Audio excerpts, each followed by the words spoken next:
Hello everyone, I'm Sebastian Y, and this is Foundations of Economics. In this video, we're going to combine supply and demand to find the market equilibrium. In the market equilibrium, the price is at a point where the quantity demanded equals the quantity supplied. Everyone who wants to buy at that price is able to buy at that price, and everyone who wants to sell at that price is also able to sell at that price. There's no excess demand, there's no excess supply.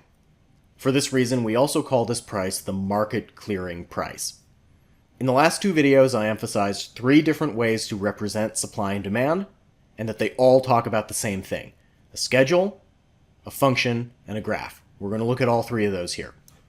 In this table, I've simply combined the market supply and market demand schedules from the last two videos. We can see here that at the price of 6, the quantity demanded and quantity supplied are both 20. So in the equilibrium, the price is 6 and the quantity is 20. Next, we're going to do this with our demand and supply functions to solve for this algebraically.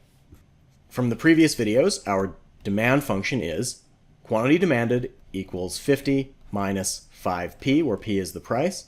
And then we had a supply function, qs equals negative 10 plus 5p. From what we just talked about, to find the equilibrium here, we need to have a price that makes these two quantities the same. So we know that QD equals QS. That means we can combine these two equations into one. 50 minus 5p needs to equal negative 10 plus 5p. Now we need to do a little bit of algebra. I'm going to add 10 to both sides, so that's going to give me 60 minus 5p equals 5p. Then I'm going to add 5p to both sides to get 60 equals 10p. Divide both sides by 10. I'm going to get p equals 6. When talking about the equilibrium, I'm always going to put a superscript e to denote equilibrium. Once we know the equilibrium price, we plug this number into either the supply or demand functions, and that is going to give us our equilibrium quantity. Since the whole condition of equilibrium is these two quantities are the same, it does not matter which one I use, I will always get the same answer. To show this, let's do QE. Again, I'm going to use the E to denote equilibrium. 50 minus 5 times 6. So here I'm using the demand function. We get 50 minus 30, which is 20. I could also use the supply function to get QE equals negative 10 plus 5 times 6. Negative 10 plus 30 is also 20. And that again matches up with what we see here in our supply and demand schedules. The third and final way to look at the equilibrium is on the graph. Let's graph in our supply and demand functions, which we did in the previous videos. For demand, we know that the quantity axis intercept is 50, and the price axis intercept is 10. How do we know that? 50 divided by 5 is 10. That's the price that is required to drop the quantity demanded all the way down to 0. I'm now going to use a blue line to graph this all the way down. For the supply curve, we know that the intercept is 2. Again, 10 divided by 5 is 2. That's the price that is required to drop the quantity supplied all the way down to 0. We can then draw a line that has a slope of 5. Again, the slope is a little bit confusing because it's run over rise as opposed to rise over run, because in the supply and demand graph, the x and y variables are flipped in a sense. Sometimes I think the easiest way to graph this is to think about another point we know has to be along the supply curve. We've already solved for the equilibrium, it's 6 and 20, so we know that this point has to be on there, and we can just link those up. But we go up by 1 and over by 5, up by 1, over by 5, and so on. I'm going to draw this graph in with a red line.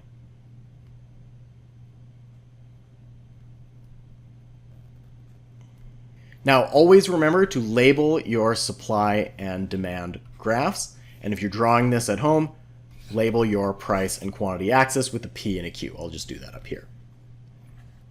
When we draw graphs in this class, I don't think it's super important to have them really, really precise, but I think what you do want to do is make sure you get these intercepts in there correctly. And then once we've done that, mark out our equilibrium point like so. And then make sure we get these labeled up on the graph, 6 and 20. What you can see here is the equilibrium is the point at which these two curves cross. Now what happens if the price is not 6? Let's say the price is something higher, like 8. If the price is 8, then the quantity demanded is 10, and the quantity supplied is going to be 30. If the quantity supplied is bigger than the quantity demanded, we have an excess of supply, which we call a surplus. This means the suppliers are going to have extra inventory they were not able to sell, and they will take this as a sign that they need to drop the price. Therefore, if the price is above the equilibrium price, it's going to naturally start to come down as sellers try to sell off that excess amount of goods. On the other hand, if the price is below the equilibrium, let's say 4, we can see here that the quantity demanded is 30 and the quantity supplied is 10. We now have an excess of demand. We call that a shortage. We now have people who want to buy the good at a price of 4 who are unable to because there's not enough being supplied. The sellers will notice they have lines out the door and realize that they could raise the price. And so the price is going to naturally start to move upwards. What this means is that surpluses and shortages are, generally speaking, temporary situations that will resolve themselves as the price adjusts back into equilibrium. As we'll explore later on, surpluses and shortages can sometimes persist if they are the result of government policy. Our final topic for supply and demand is comparative statics. Comparative statics is the study of what will happen to the equilibrium when the market conditions change. We will see an event and first ask ourselves which curve is affected. Sometimes it can be multiple. Second, which direction does that curve or curves shift? And finally, we will draw a graph and determine the outcome. Specifically, how has price changed? How has quantity changed? Let's do an example of comparative statics, returning to our pizza market example. Let's suppose the event that happens is a decrease in the price of beer. Going through our comparative statics process, we first think about what's the relationship between beer and pizza. Well, beer and pizza are often consumed together, so they are complements. People will buy more of a good if the price of the complement decreases. Beer is cheaper, people will buy more pizza as well. This means the demand curve is the one that's affected. Nothing we've talked about affects the sellers of pizza, only the people who buy and eat it. Which direction? Since it's a decrease in the price of the complement, we have an increase in demand, which is a shift to the right. And third, let's draw the graph. I'm just going to sketch a quick graph here. Label the price and quantity axes, demand curve, and a supply curve. If demand shifts to the right, it's going to look something like this. I'll put D prime for our new demand curve. Let's compare the equilibrium from before, which was right here, to the equilibrium after the shift. We can see that the supply curve has stayed the same, but the demand curve shifting to the right has moved us from one point to another along the supply curve. Both the quantity and the price in equilibrium have increased. We can think about this algebraically if we specify exactly how big the shift was. Let's suppose, for example, that the beer price change increased the quantity demanded of pizza by 10 for every price. The way that we would do this is write our old demand curve, which was 50 minus 5p, and then add 10 to that. I'll clean this up a little bit and write it out as 60 minus 5p. Our supply curve hasn't changed. That's still QS equals negative 10 plus 5p. Set those equal to each other. Negative 10 plus 5p equals 60 minus 5p. Do a little algebra here. Add the 10 to both sides. Add 5p to both sides. Divide both sides by 10 to get p is 7. Throw an e on that for equilibrium. To figure out the quantity, we can again use either curve. I'll use the supply curve. So our equilibrium quantity will be negative 10 plus 5 times 7. So that's negative 10 plus 35, which is 25. Comparing this back to our old equilibrium of 6 and 20, we've confirmed that both the price and the quantity in equilibrium have increased. I've just pulled up the graph of our old equilibrium that we did earlier in the video. If the demand is now 10 higher at every price, we can simply make a new demand curve where we take each price and move these points over by 10. At a price of 10, they used to demand 0, they now demand 10. At a price of 9, they used to demand 5, it's now going to be 15, and we can just keep doing this all the way down. Draw in our new demand curve, and we can see that our equilibrium is now at price of 7, quantity of 25. Takeaway here is when demand shifts to the right, price and quantity both increase. Conversely, if demand shifts to the left, quantity and price both decrease. Let's go through one more example. Suppose the price of cheese increases. Going through our comparative statics process, cheese is an input for pizza, so if the price of that changes, the cost of producing pizza changes. That's an effect on the supply curve. The consumers do not care what the price of cheese is, they just want to buy pizza.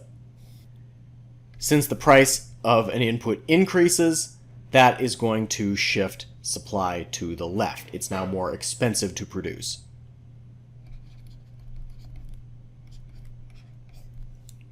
Let's draw the graph. Remember to label the price and quantity axes.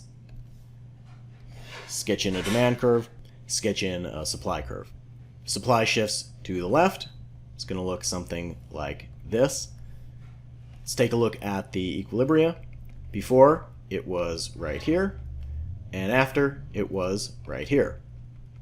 Comparing the two, we can see that the quantity has decreased and the price has increased.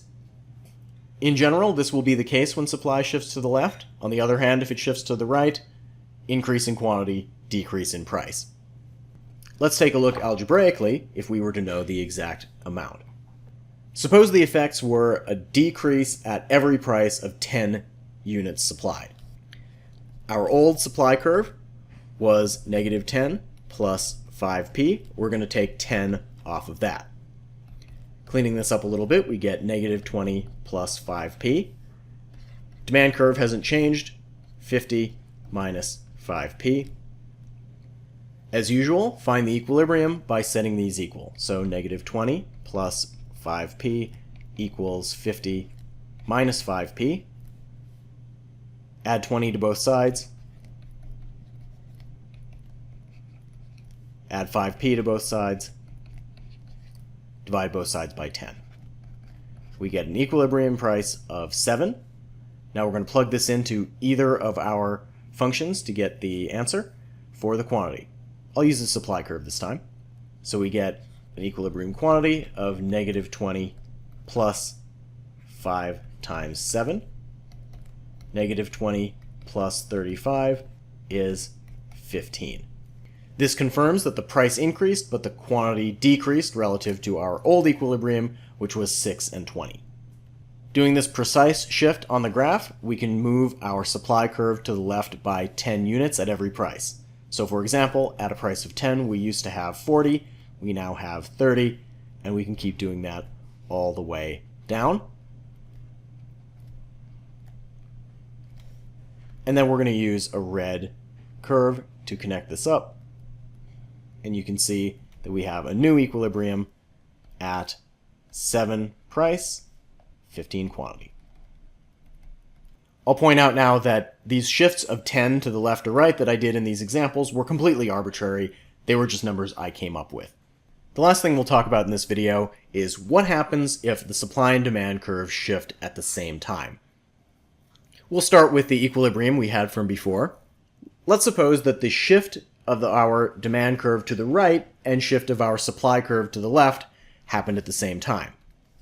I'll draw in our demand shift to the right of 10, like so, and our shift of the supply curve to the left by 10, like so. How does our new equilibrium compare to the old one? We can see that the price has gone up, but it appears that the quantity has stayed the same.